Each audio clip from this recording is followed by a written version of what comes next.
All right, friends, we are back for your favorite podcast show of the week. It's Location Weekly. It's episode number 655, and we are recording on January the 29th. Brianna, how you doing? I'm great. Can't believe we're already through January. But I'm doing great. I had a nice girls' weekend with my little girls. So got in some fun pottery painting and Broadway shows and been busy. And you've been busy a little bit too. How Yeah, are you? I'm finally it's been 3 weeks straight of travel for conferences. But last week was good. I got to be at FinTech Islands in Barbados. So it was nice to get out of the cold, and it was lovely. It was like 28 degrees Celsius every day, and yeah, and just a good conference, so well organized, some great speakers. Got to hang out with Rohan Marley. I mean, that was fun. Yeah. He's quite a character. So one of Bob's sons, for those who are wondering who he is. um but yeah, just a super interesting guy. He's the guy who runs the Marley coffee brand and the Marley music and headphones brand and all that kind of stuff. So he was there talking about entrepreneurship and whatnot at the conference, and so many great speakers from other islands and government officials, and just talking about building up, the region, as far as fintech, and starting accelerator programs and all sorts of things to encourage, entrepreneurs, and especially minority entrepreneurs to really get, put their foot forward. And the other thing that I think you would appreciate is like so many of the speakers were women, like that are CEOs of companies, which was amazing. So I really appreciated that as well. And so yeah, it was good. But happy to be home, and like I'm not going anywhere for a few weeks, and just kind of cranking and connecting with this and catching up with the stuff I got to do. So it's good. Yeah. Well, sounds awesome on all fronts. Yeah, yeah, absolutely. All right. Well, we have four stories for you this week, a kind of a wide array of things that we're going to cover that all touch on location in some way, but I'll let Aubriana kick us off. All right. Well, some not so exciting news for some is that the FTC is banning InMarket based in Austin, Texas. InMarket Media, the data aggregator. I know we've talked about them before on the show. They've been in the space for quite a while, but they are now being prohibited from selling or licensing any of their precision location data.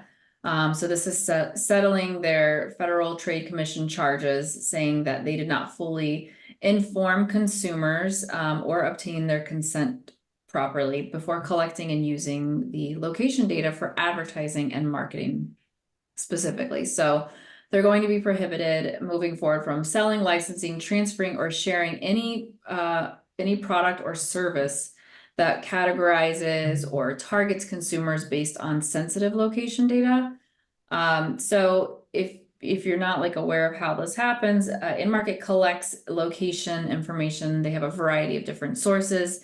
They have their own app, and they also have third-party apps which are incorporating their SDK or their software development kit that passes the information back. So InMarket cross-references consumers' location histories with like advertising points of interest, right? So maybe this one's a Walmart shopper, or this person visits the golf course. And typically you're not targeting one person, you're targeting a group of people who tend to have the same behavior. But these points of interest, they're grouping them together, creating audience segments, and then can kind of target based on their past behavior. So they've maintained nearly 2,000 audience segment lists. Some of them include like parents of preschoolers. I love that they included one called Christian churchgoers and wealthy and not wealthy. So obviously advertising is needs to be targeted. This is how many brands are doing that. So, I think that we can all agree that relevant and contextual advertising is important, but what's happening is like when the company is requesting to use consumers' location data, it's stating that the data was going to be used for the app's function, like shopping and reward points or reminders about like shopping lists, but it did not, or it failed to inform consumers that it would be used and passed along for targeted advertising. So the FTC is saying that they also failed to ensure that the third-party apps that they work with via their SDK obtained informed consent. So in addition to the ban on selling and licensing their precision data, which is a first for the FTC, apparently, they are also ordered to take several steps to strengthen protections for consumers. So there was like 5 or 6 things that the FTC outlined. I won't go into details, but this is a little more than a slap on the wrist, and I assume is going to directly impact InMarket's ongoing revenue for a bit while they potentially try to fix and address some of these challenges and repair them, and then get the data flowing back on again and working in their products. So I think this is a challenge in the space. This is not necessarily the first time we've seen the FTC go after location data providers, targeted advertising, aggregators of mobile data. But yeah, I think there's a trend happening, and the FTC is going to continue to do that. So guys, we need contextual advertising. We want to license that data. It's important that we do it in a very privacy-centric manner, but get your stuff together.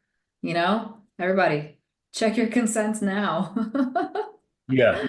No, it's I completely agree with you, right? I mean, I think from a fine point of view, it's not big dollar amount that they're assessing them, but I think, from an industry point of view and specifically to InMarket here, yeah, I mean, there's a right way to do these things and not, right? And we've seen, previously with the X mode, OutLogic scenario, similar, sort of slap on the wrist come, and now it's InMarket's turn. And I think, I mean, as I think everybody on this show knows that I also have a startup in this space called Groundable Insights. We have our own SDK. We have third-party apps that we deploy that into. And yeah, I think in all instances, you need to be very transparent with those consumers as to what you're collecting, why you're collecting it, how it's being stored, how it's being used, who it's being, sold to potentially. And I think one of the things is like, is this, profile information? Is this anonymized information? All these kinds of things are, have to be made clear to the consumer. I think the thing that I found most interesting in sort of the requirements now that have been imposed on InMarket going forward is one of them is that they have to notify consumers who they've collected location data from through their apps about this FTC action against them. So that like they basically have to like tell everybody that that they've been collecting data from that they've been basically charged and slapped for this. So that'll be interesting, and I think not only will it impact them sort of from a business point of view, I think from a data point of view, a lot of people once they see that are gonna sort of pull back. So I think this will have a very significant impact on their business. I don't think it's crippling to them. I think they can recover. I think they're a solid company. They've been around a long time. And they provide a lot of value to the advertising and marketing community. So I hope that they can move forward from this. But yeah, hey, let's just all. This is just another warning sign to everybody in the industry. Let's just be clearer and more transparent in what we're doing with this data, and make sure we have the right consents. So Yeah, or your dirty laundry's getting aired. yeah, it's gonna happen. So there's eyes watching, anyways. Yeah. All right, turning to another major player in our space, Here Technologies has announced a new partnership with Uber.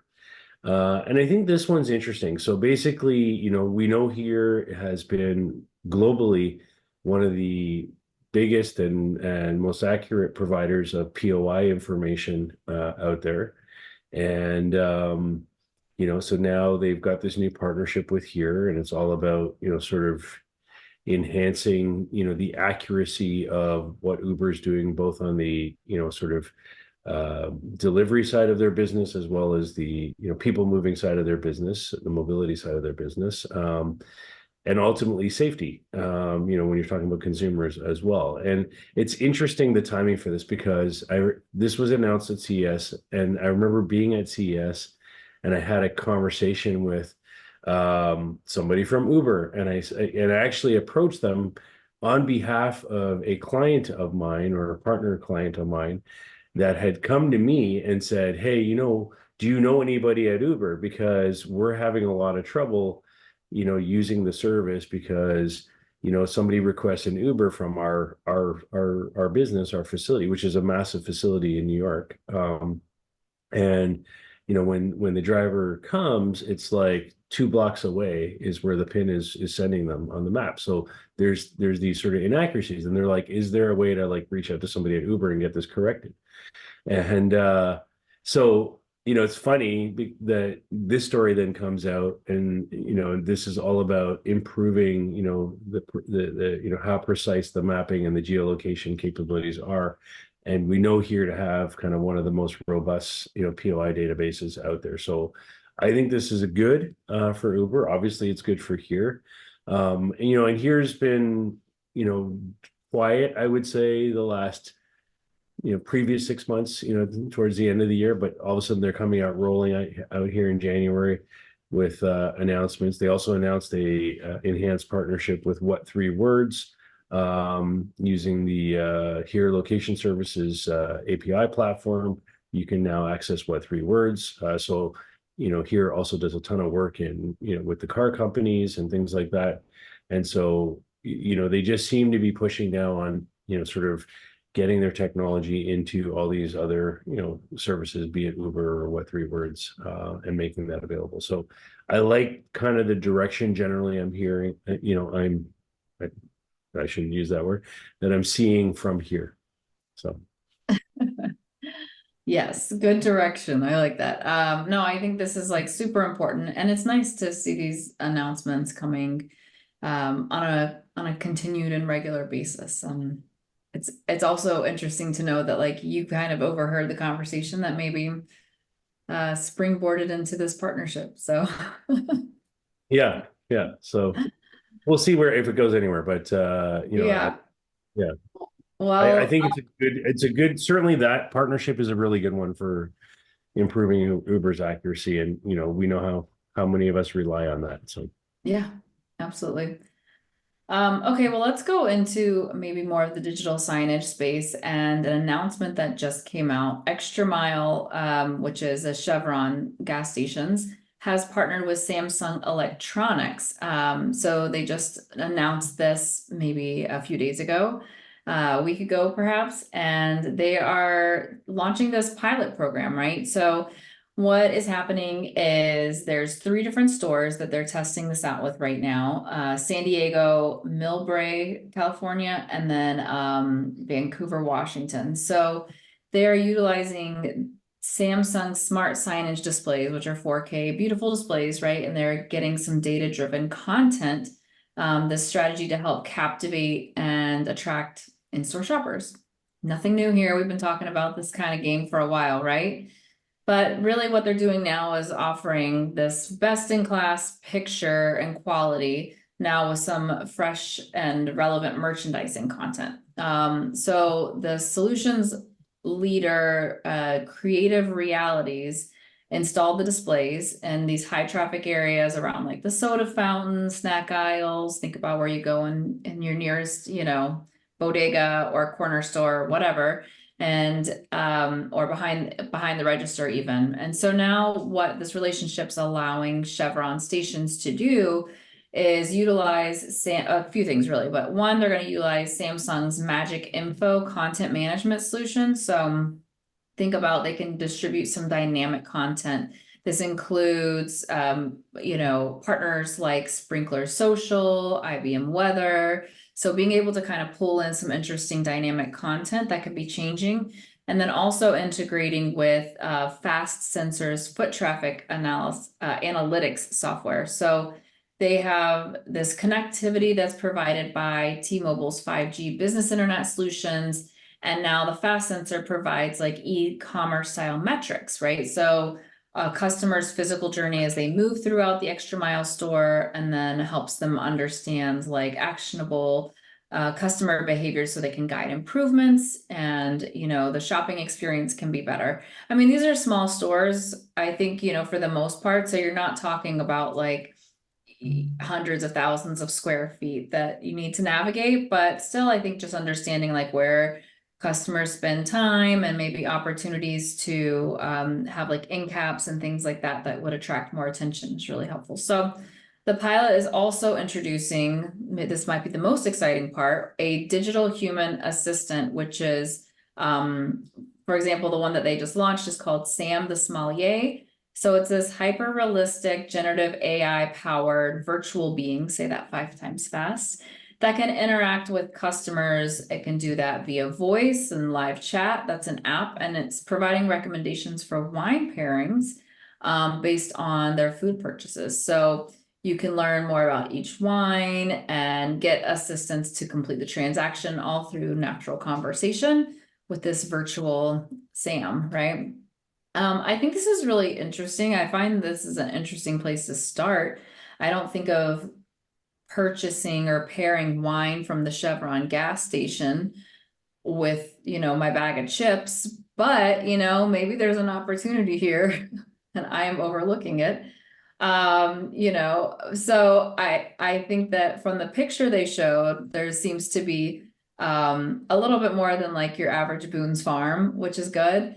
But I think this is really interesting. I love the idea of having, a virtual sommelier or somebody that you could ask questions to. I do find that in any store, even if I go to the wine store, sometimes you don't necessarily want to have a face-to-face interaction. If I go to like the big wine store, I don't really want to ask a lot of questions. I kind of want to get in and get out, but I might utilize something like this. When I go to my local wine store, I tend to have a conversation with the people because it's the same people I deal with all the time, and they're like friends now. But I think that this is really valuable, and I could see this being applied in other areas for sure. So I like this virtual assistant. I think that's the most exciting thing about this pilot. But I'm excited to see like where else did they roll this out, right?